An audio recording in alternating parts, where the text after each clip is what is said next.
back to the basics. A blockchain is a digital ledger. It's a digital immutable ledger for recording transactions. Transactions can be of anything. It could be information. I tell you What's something. immutable? I give you something. It can't be retroactively modified.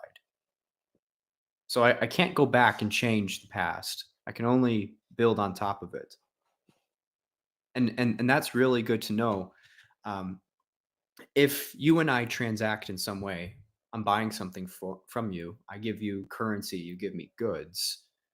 We don't want some point in the future to look back and the numbers have changed, right? We can continue to transact and build on top of that, and it's like building blocks, but you're never going to be able to pull out and modify the past. And for a tool of verification, that's what it is. It's a tool for verifying that something happened.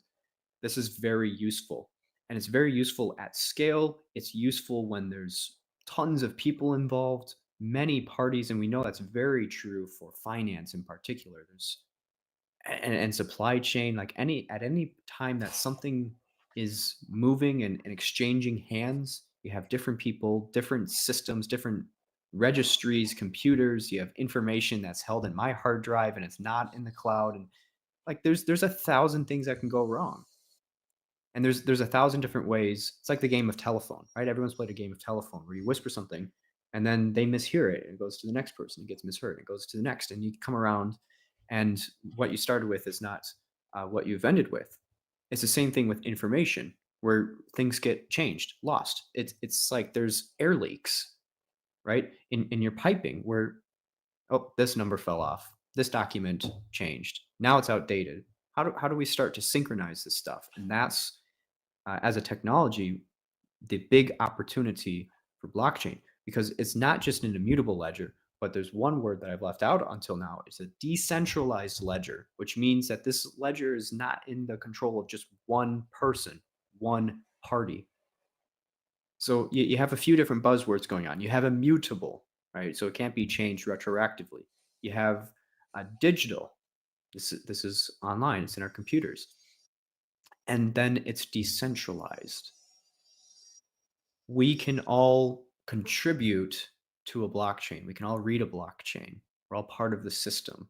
And that means if you have a thousand different nodes in this network, if you have a thousand different players in this game, if you just take out one, the whole thing doesn't fall apart. If we're dependent on something in the center Right. that's federated, like think of the federal government. This is why the US exists the way that it does. If the federal government disappeared, you still have state governments. Okay. So it's the same thing with a computer system. Maybe there's one server that has everyone's information and it gets hacked. Now everyone's compromised. Or there's a power outage and there isn't energy going to this data center.